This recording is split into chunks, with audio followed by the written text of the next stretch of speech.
Hi, everybody. We're really excited for this next panel. First, let me introduce myself. My name is Annie Hills. I am a senior advisor to Special Presidential Envoy for Climate, Secretary John Kerry. And one of the things that I focus on in my work for Secretary Kerry is industrial decarbonization and really building up demand signals in hard-to-abate sectors for new technologies. And so one of the actions that we took in Secretary Kerry's office was to launch what we called the First Movers Coalition. We launched this about 2 years ago, and it's a coalition of major companies who have made purchasing commitments to purchase new innovative solutions in hard-to-abate sectors, including both heavy materials and long-distance transport. And we were very lucky to have a number of great companies join us, and that includes Mitsui, O.S.K.Lines, and Airbus, who we have represented here today. We wanted to have a presence here at the Hydrogen America Summit because the hard-to-abate sectors, as we've heard discussed in some different conversations in the morning, have a really important role to play as the demand side of the hydrogen equation, as the off-takers for the hydrogen equation. And we wanted to spend a little bit of time getting into details on what that's going to look like. What does it mean for hydrogen to be a solution in some of the hard-to-abate heavy industry and transport? So without further ado, that brings us to this conversation. I think we're going to be able to really jump in to what's happening in shipping and aviation, what some of the challenges are, what the pathways look like, and what needs to happen. So I hope this can be an interesting conversation that provides a slightly different perspective on the hydrogen market than what you might be hearing from the supply side. So to start, let me just introduce my two panelists. We have Yusuke Hongo, who is the General Manager of Corporate Marketing at Mitsui O.S.K.Lines, and Hugo Wagner, who is the Strategic Technology Partnership Manager at Airbus. I'm going to ask you guys both the same question to start. And Yusuke, maybe I can start with you. What I think would be great, Mitsui is a company that does shipping logistics. And I know you'll describe in more eloquent detail what you guys do versus what I just said. But you look at the shipping sector and you're thinking about hydrogen and hydrogen as an input to provide a solution to cleaning up your operations. So could you first describe for us at a bit of a high level, what is hydrogen's role in shipping? What are the different pathways through which it could help to decarbonize shipping? And then once we sort of have that groundwork laid, it might be interesting to hear where is Mitsui O.S.K.Lines focused right now and investing in which of those solutions? Okay. Hi, everybody. First of all, I was very honored and excited to have this opportunities to speak about our things. And answering that first question, so for shipping industry, including MOL, Mitsui O.S.K.Lines, is to anyway decarbonize our emissions by 2050, like in line with the 1.5 degree scenarios.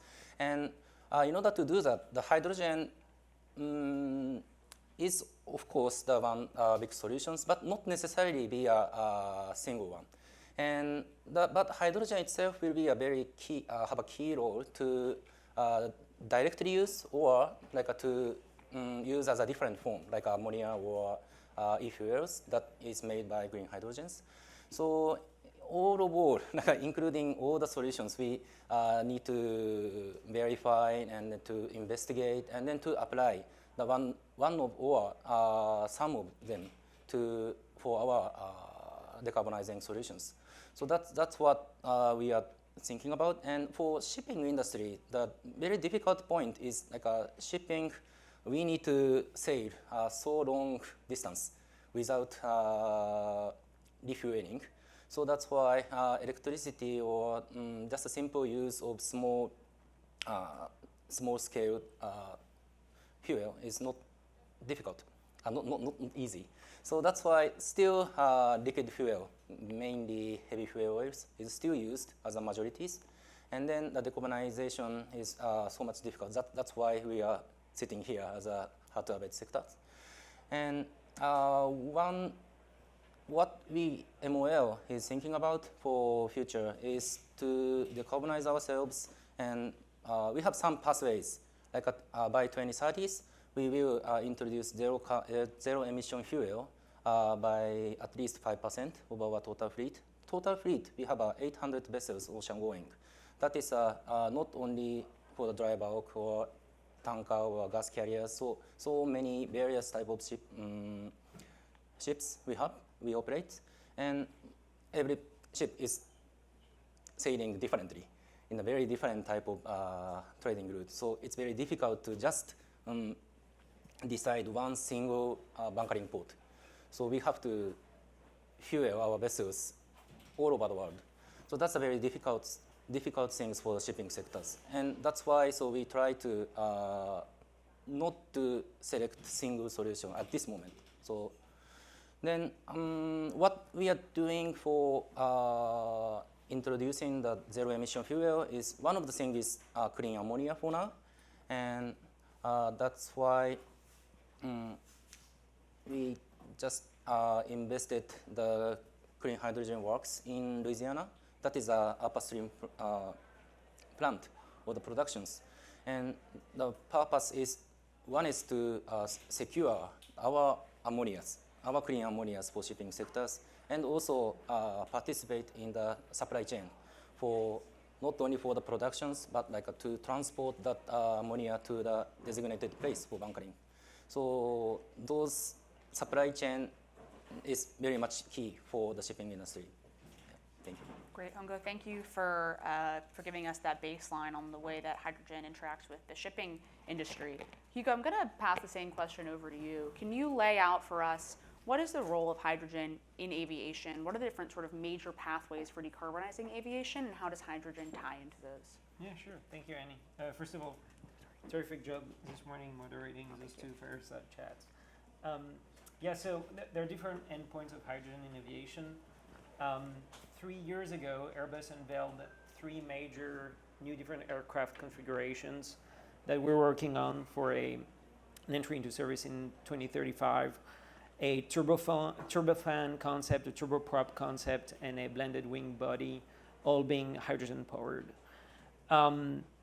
We've been exploring also, different options in the past, ammonia, methane being some of those options.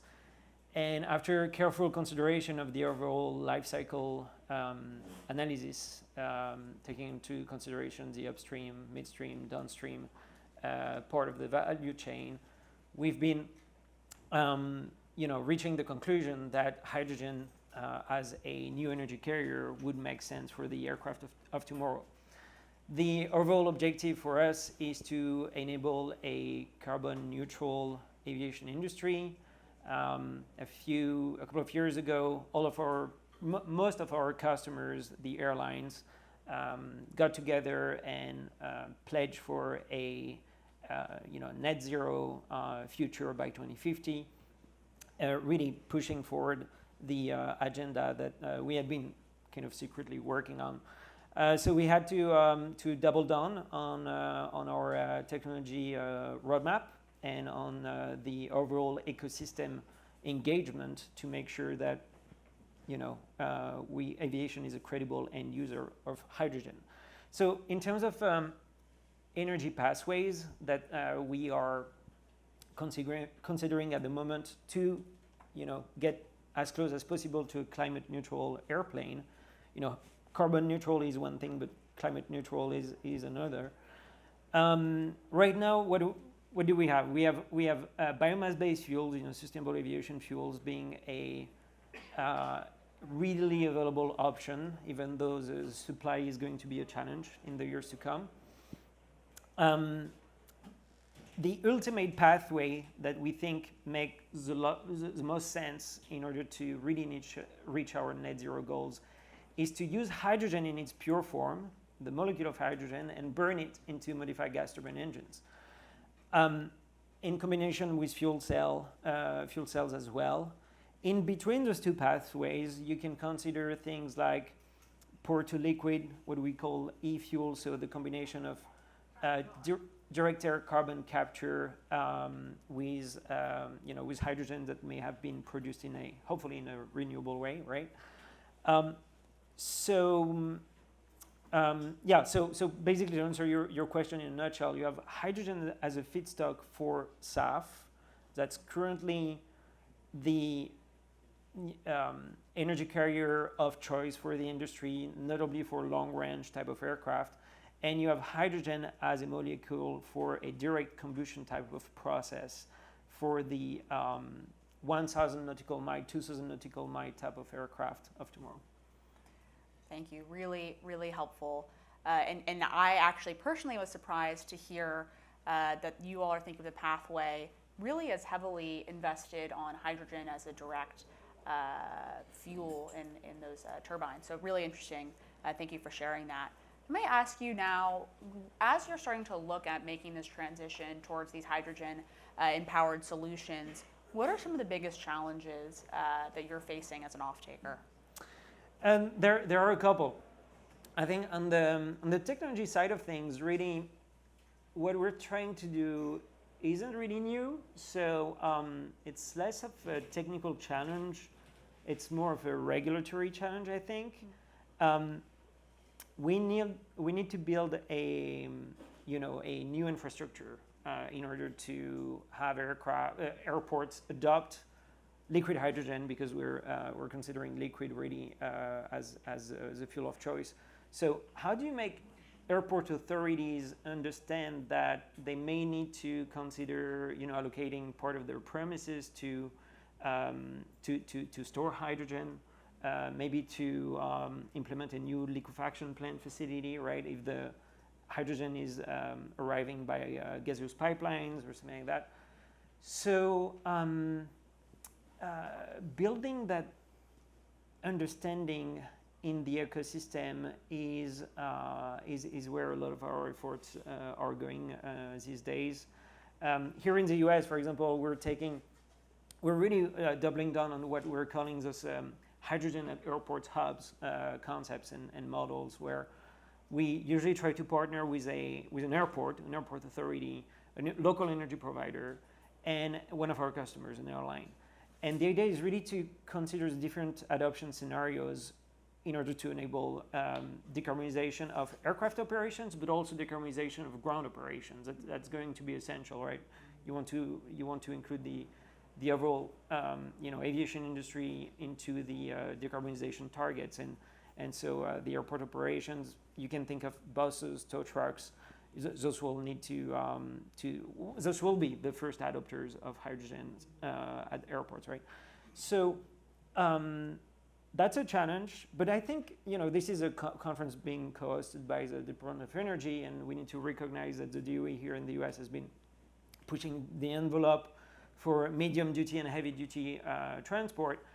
That being said, and I'm glad this is panel with a representative from the maritime industry, because I do think maritime and aviation share the same type of pain points, especially when it comes to building credibility around what we're trying to do. The DOE, published, or rather updated, the Clean National Strategy Roadmap a couple of months ago, and I don't know if you read the 100-page report, but but there is really one line on the potential for hydrogen-powered aircraft. You were talking about the different end points of hydrogen. Hydrogen as a feedstock for sustainable aviation fuel is being recognized in the national strategy, but less so as for the direct combustion configuration I was referring to just earlier. So, I think in terms of challenges, let's address the elephant in the room. We are operating in our main competitor's backyard, and our main competitor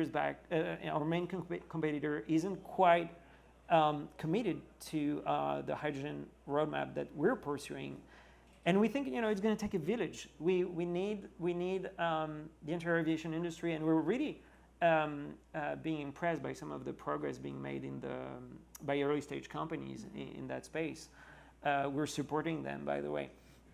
But it's going to take a village. It's going to take the entire aviation industry to come together, and I would say the maritime sector as well, to say those are the different pain points from a technology standpoint. We're all sharing the same pain points. We want to store the hydrogen in a safe way. dispense it in a safe way, and transport it in a safe way, right? But since we're talking about the same type of underlying technologies, I think it makes sense to, tell policymakers that pursuing maritime or aviation technology targets today will enable, by ramification, the decarbonization of all the other sectors, trucks included, medium duty, heavy duty transportation. And I think we need to reach a consensus, scientific consensus, but also an industry understanding of what that means. That's great. And a little later in the conversation, we're going to talk a bit more about what needs to happen cross industry, within industry, and it sounds like you have some strong opinions there. So thank you for laying that out. I'm going to ask the same question to you. What have been the challenges in the maritime sector as you're looking to do the same thing, scale up and prepare for a switch to hydrogen-enabled alternatives? Yeah, actually, I quite agree with Hugo's point about we are sharing so many pain points. And for shipping and maritime industries, so nowadays, so we can just order the fuel at any point, any bunkering port, and then just go there, and the bunkering barge is ready to supply, like gas stations around there. But for the future fuel, zero emission fuel, no chain is prepared. So in order to make it so that liquid hydrogens is still we need to have a technical some advancement. So in order to transport that LCH to certain points, that is still difficult, and also the propulsion is not yet ready. And ammonia is for shipping industry. Ammonia is like a very popular cargo. So handling the ammonia itself is not so much concerned about that. But in order to make the ammonia as a fuel, so we need regulations and handling structures, and we set to have some local rules with the government. So those type of things still need to be done, and maybe LNG or methanol is we can use today, but that is not 100% like decarbonized so far. But in sometime in future, so we are expecting to those e-fuel will be made by green hydrogens. But anyway, so those like new fuels we have to discuss with the stakeholders like suppliers and off-takers and maybe cargo owners and ship owners, and used to be those like parties just a customer and service provider, but for the future we have some more like partnerships in those supply chains. But the challenges are if we develop some zero emission fuel, so many value point is different. The first thing is like a decision timing. So of course the supplier needs to decide as quickly as possible, but for the off-takers, users want to see which fuel is gonna be the winners or some things. Also the commitment period, longer period or shorter period, some flexibility of the off-taking quantity, and those things are so much different between the off-taker and producers so far. And of course, the one big hurdle that we have to overcome is the location of the production and the consumptions. Consumption means bunkering for shipping sectors.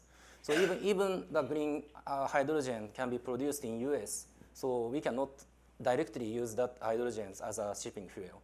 So we have to also overcome the difference of the locations. That is, I think, the main challenges for shipping sectors, especially for need to be overcome in future. Really interesting. I was wondering, two things popped out to me as we were listening to you describe the challenges. One of the challenges is people are waiting to know what the winner is going to be in terms of the fuels. And the second challenge, of course, being location and where will these green corridors be and where will we be able to build out that infrastructure. How is MOL thinking about addressing those challenges? Are you thinking about now taking actions towards setting up a roadmap, acknowledging which fuels you'll be using when, and are you looking at specific geographies as well? Yeah, Our goal is like to make net zero by 2050, but there is no specific target for each type of fuels. So, but about by 2035, we are going to use at least 130 vessels for running by zero emission fuel, but we didn't decide which zero emission fuel to be used. So we think that ammonia, green ammonia or even blue ammonia is one of the promising fuel for shipping industries, but we are not betting only one single solutions. So as per Annie's question about the green corridor things, so for some ship type, we can set up very clear green corridors like US to China, or some like a certain route is already there. Then we can coordinate the specific bunkering port and the specific cargo to be delivered there. But for other sectors of the shipping, so we cannot find that tomorrow's destination. So it's very difficult to go where our cargo owner is like a traders or those one. Of course, like they also don't know like which is the best way to go to the vessel. So that is a very difficult and challenging things to set up green corridors.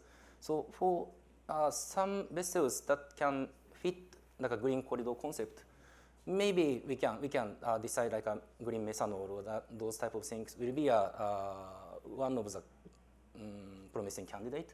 Like a container vessels, they are very much like invested on the methanol-based vessels because they have their own route already decided.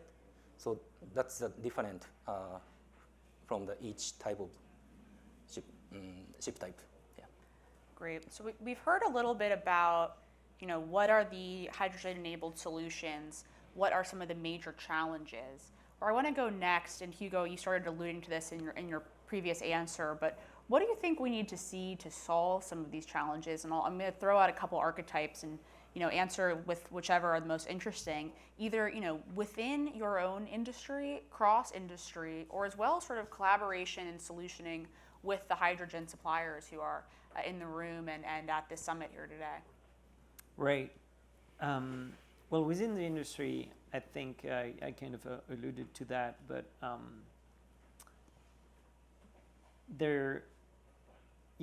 we can. This cannot be a one company effort, and currently this is not a one company effort. Again, we are being inspired by some of the momentum in the startup arena, really in the Federal Research Lab environment as well. There's a lot of really interesting projects happening here across the FFRDCs. But what I love about what I do and what we're trying to do at Airbus is that it really is going to take a village to enable the overall hydrogen value chain and ecosystem to better understand the potential demand and the ongoing supply, right? They evolve, how the supply is going to evolve over the next few years. So public-private partnerships, it's been said in the past, but I think we cannot do much without them. We need the government, as I said, to really understand in its roadmap that it's not only about enabling the transition of one or a couple of sectors, right? It's about understanding the different ramifications and how to connect the dots between what the maritime industry is doing, the aviation industry is doing, the medium heavy duty industry are after as well. And I think a good way to steer the discussion in the right direction today is to try and gather the different work streams happening right now all across the country on codes and standards. Mm-hmm. There is a lot going on. I tend to think that the efforts are a little bit scattered. And I think all industries would benefit for maybe a consortium type of approach, or maybe a coalition type of approach to the urgent need of better regulations. At the end of the day, in these concepts of DOE hubs, or using airports or ports as hubs, you want to be able, ultimately, you want to make sure that a truck can be able to refuel, that a bus can be able to refuel, that an aircraft can be able to refuel, and same thing with a ship, right?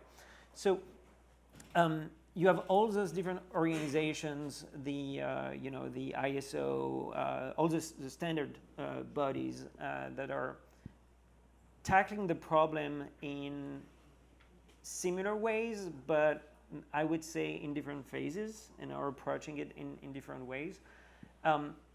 This is where industries like ours can serve as a glue to potentially federate those different efforts in a way that would enable, the DOE. The DOE has a dedicated regulations work stream on hydrogen. So to enable the DOE to understand the pain points of those different sectors and the underlying technology behind it, and really to start changing the mindsets, hopefully in a way that would flip over the roadmap that's currently considering maritime and aviation at the on the far right of the roadmap, and in the 2050 era. I think we could probably flip the narrative, and through this type of conglomerate, really push for a better adoption of codes, standards, safety-related measures that will benefit all the different sectors, so that the government can understand and help fund projects that can be of benefit to everyone. I'll take an example. Last year, earlier this year, the Department of Energy put out there a solicitation for funding on better ways to store hydrogen, in a nutshell. We thought we would be a great candidate because the technology was right on, and we've been developing and partnering with technology providers and academic partners, similar type of technologies. But hey, when we tried to submit our application, we were told that aviation wasn't part of the considered use cases. And to be fair, I think maritime wasn't as well. I think it's a shame to leave aside some tremendous applications like ours that actually, set the pace for a level of stringency of safety. And in terms of technology targets, we're talking about an order of magnitude higher,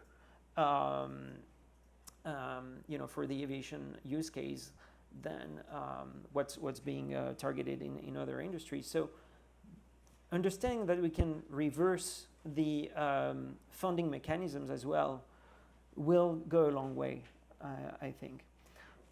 Yeah, go for it. I was just going to ask a follow-up question. It's I think very provocative, the point that you're bringing up, and to think about aviation as a more near-term use case for hydrogen. A question that comes to mind for me is, do you think that people are underestimating when some of these new technologies or pathways that will use hydrogen in aviation are going to be ready? Are people underestimating that? Is that part of why people are thinking that aviation comes so much later in the roadmap? I think so. I think so. I think the same goes for maritime, probably, as Yusuke was alluding to. There's still a decision that needs to be done on the proper energy carrier. We haven't, committed to a specific aircraft configuration, but we will do so in the next couple of years as we feel more confident about the technology readiness level, right? So the next couple of years really are going to be critical, because Airbus is going to be flying some demonstrators, right? And hopefully people will start opening their eyes about the fact that, oh yes, it's doable in aviation. You know what? We are reminded that it has been done in the 50s. NASA flew a hydrogen-powered aircraft in the 50s. What has happened in between is a valley of death in terms of innovation in liquid hydrogen, in cryogenics, and now is the time to catch up. Fantastic. Hongo, I'm going to ask you a very similar question. What are you seeing that's giving you optimism in terms of partnerships within the industry, with other industries, with hydrogen players? What do you want to see? Yes, definitely such like strategic partnership is necessary to make a value chain. But for the producers, of course, that is some difficulties, like a demand is not yet seen as a concrete one. So in that sense, so we think that like a project in FMC is kind of very interesting, and I think like it's unique and valuable. That like all the ship owners and cargo owners joining the FMC is like committing ourselves to use the certain amount of the zero emission fuel. So that's why, so maybe the upper streams, the producers can have a much safer field to invest. Of course, there is not a commitment with a single companies, but as an industry, so we can like gather our commitment and demand to the producers. So that's I think the one good things we are doing, and then that's why so VMware is also be a sector champion in the shipping sectors in FMC and leading such like discussions with in the sector and also the beyond the sectors. So that is I think for the demand creation things, so that's the very important for us. And after that, so even though we didn't decide only single type of zero emission fuel yet, but to establish the good supply chain for that things, for example, we may start with ammonia, but if ammonia, everybody is in the chains of the producers and off-takers, and also transportation and like a storage and bunkering and those all the players until the shipping sectors can use as our ship. So everybody can establish a good team as a value chains. Then we can utilize the similar or things with the other things. If we can really use the liquid hydrogens as a propulsions, of course that type of thinking can be utilized. And for such like by proceeding such like making a clean supply chains, I think like we have to overcome about the regulations and also the some price structures and many type of things we have to set. Like likewise as a fuel oil, we didn't have a clear price index, but those type of things also must be set up for ammonia or hydrogens or so on. Yeah. Annie, can I just Please. Can I just say I don't want to leave everyone on a dim note. We're seeing so much progress in the public debate on the use of hydrogen in different hard-to-abate sectors, and I'm applauding the DOE for having a maritime and an aviation end user on stage. I'm going to be speaking tomorrow on the same stage, so thank you to SEC and the DOE for giving us an opportunity to talk about some of those challenges. I also want to applaud the HIT, the Hydrogen Interagency Task Force. I do think it's going to provide the proper segue for end users like us to work with the proper branches of the federal government at all the different levels, right? You want to be able to enable more spending at the R&D stage, more spending in the commercialization stage as well. And ultimately, we would like to see more incentives as well, right, for off-takers. But I just wanted to mention that, and I want to mention the work that the Green Hydrogen Coalition has been doing also for the past few years. The Green Hydrogen Coalition is a non-profit we're a member of them of the organization, and I just want to mention the efforts called High Build that they've been managing in the Southern California region and now in the Carolinas to better understand and map the current demand and how that demand will evolve in the next 10, 20, 30 years. So I would refer, some of you who may be interested in learning more about that landscape to the work that the Green Hydrogen Coalition has been doing. Fantastic. Thank you, Hugo. I think that's a really optimistic reminder of all the work going on that incorporates the hard-to-abates, shipping and aviation. I'll also note the First Movers Coalition itself, like we've mentioned, aviation and shipping both do represent a real demand for hydrogen. We've amassed over 110 demand signals, and I think the back math is it's roughly 0.5 to 1 megatons of hydrogen demand just in the FMC itself. So if you're interested in learning more about that, feel free to look up the First Movers Coalition. Thank you both so much for your comments today. We do have a couple extra minutes. I know it's warm in this room, and I can smell that I think lunch has come out. But if there are any questions, we do have time for one or two. So I'll just, go ahead. So my name is Jackson. I work for a company called Eol Energy. We're a renewable energy developer. So I went to a marine fuels conference a couple weeks ago, and there was a lot of talk about all of the above approaches to just getting these fuels on the market, and that's great. But looking at the true zero emission options, that's going to be complicated and challenging to get really online for both the producers and the end users. What do you guys see as the engineering challenges of looking at all of the above rather than really taking a stand on zero emissions fuels, pushing for that, and designing your engines and your supply chains for that ultimate goal? Do you think that there's room for kind of pushing us forward on the zero emissions and skipping a lot of the stuff that's not truly zero?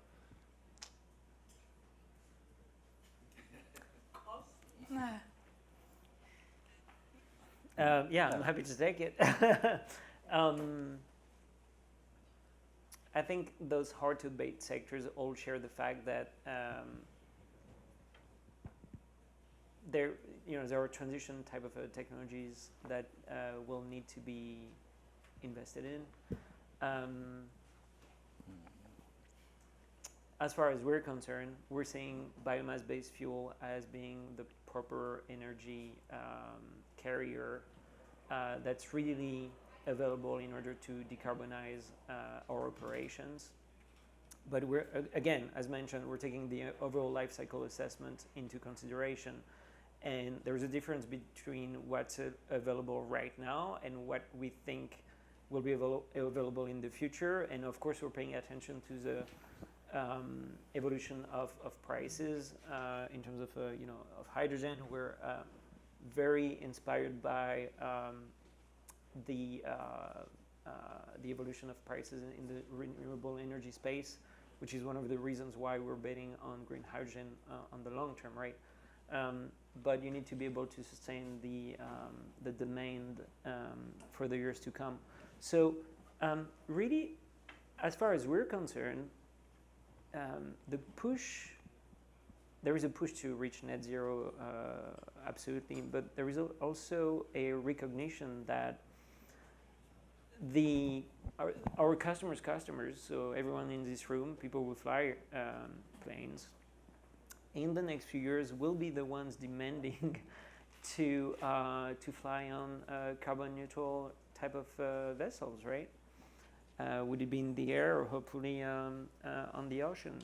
So,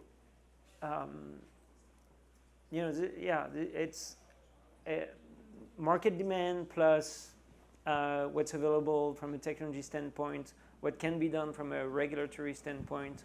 And this is, at the heart of the discussion we're having. How do we make sure that we have a regulatory landscape that push forward the technology advancements that are needed to enable the roadmap that we envision, right? I don't know how you would take that. Of course, like a final ultimate goal, so we have to be ready for that era. But in the meantime, of course, we have to do like whatever we can do today. But that is, I think, still the kind of push to the final things. That today's things like maybe just making LNG vessels. That is, of course, not a zero emission. So, of course, about 70% or something. But that can be also used as a e-fuel, and that is still like leading to the futures. So we will try to do as much as possible what we can do today, and then that is be ready for the final ultimate days, coming maybe 10, 20 years. I don't know, but yeah. Great. I think we have time for one last question. Just a quick one, and a little bit related one. This is for Hugo. So you mentioned that the ultimate pathway to get into a climate neutral aviation industry is the direct burn of that hydrogen molecule, and new technologies are being developed. I just wondered, those technologies, will they be so vastly different that a retrofit of the current fleet would not be possible?